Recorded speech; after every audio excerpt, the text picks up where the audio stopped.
Already a tough task whipping people in line to get them to adhere to the basic safety protocols to prevent the spread of coronavirus.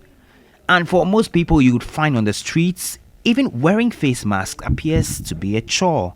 As and when it has to erect, blood is pushed in. Now, some of these blood vessels that go in there to supply, and then those within the organ themselves, are destroyed by the COVID disease through the hyperinflammation activities. Some are blocked, some clots may also form. So once you have this damage to the vessel, then you can have this problem. But it appears fresh revelations by experts that erectile dysfunction is being discovered among some men after recovery from the virus may just whip them in line if you know how much value men place on their manhood. I'm not functioning well, but I don't know that is the cause. I'm not having the way I used to be. I sleep in the room without even having that feeling of having sex and so on and so forth. So I don't know what to say to attribute it to that. That is the cause of me not functioning. I tell okay, man is growing. I'm old now, about getting to 54 years. So I don't know. It didn't used to be like that before you got infected. Yes, it didn't used to be like that, and I don't know. 39-year-old commercial bus driver Eric Tete is worried about the development. To me, all I have as a male is my pennies for procreation and pleasure. I would rather die than be unable to function sexually. This discovery, he says, would make him ensure he adheres to the protocols. Because, to be frank, doctors. The after effects of the virus in some men is really scary. Another commercial bus driver, Mauli, wants his fellow men to sit up. It is worrying.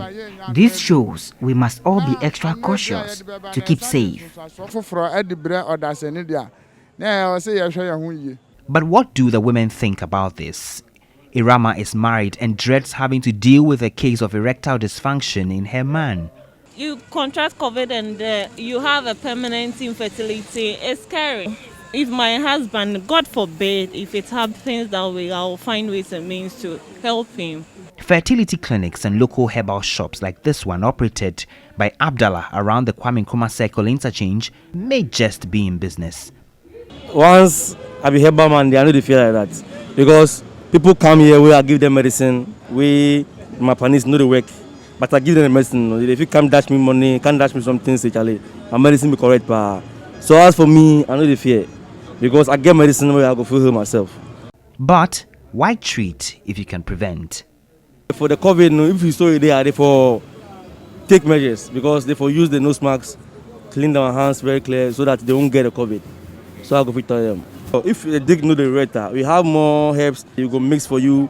Where if you take them, go hard for you. Where you go fit produce children. So one of the thorny issues arising from the conversation to do with the impact of COVID-19 on some men has to do with the erectile dysfunction. And as you've heard the men there, it is one of their biggest challenges when it comes to this particular subject. And as you hear the men speak jealously about what they say is their own valuable, they would go all lengths to protect it.